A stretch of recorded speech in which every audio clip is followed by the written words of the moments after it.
Which brings us to 9/11. Your opinion? My opinion, as a criminal investigator, as a former CI officer, 9/11 was not the act of a bunch of poorly flight-trained terrorists that executed an unbelievably meticulous piloting of those aircraft. Even pilots, there's pilots for 9/11 Truth now, and they say we could not have done that. Experienced pilots could not have made those maneuvers. Not possible. And then we go to the passport issue, and we go to the Tower 7, which was a controlled demolition. Obviously. You talk to any structural engineer, and I have. Well, that was a controlled demolition. I mean, it was perfect. And the fact, I think George W. Bush blacked out, I think it was 40 pages of the 9/11 report dealing with Saudi Arabia.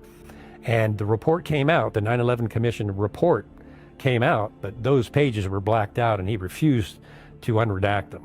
So what? Wait a minute, this report was supposed to be for the American people on what happened, and you blacked all these pages out? What in the world?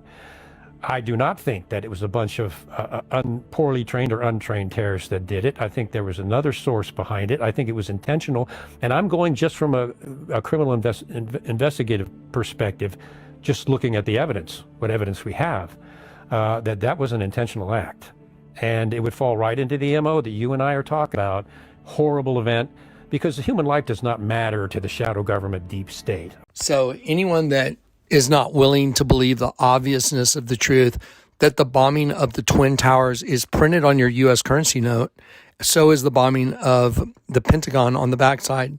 So is the bombing of the federal building bombing in Oklahoma City printed on the old $20 bill. If you're not willing to see these things and wake up, then you're probably not willing, you're not ready to leave. You're not going to leave. If you don't know that you're in a dream state and that you must wake up because this serpent race has you.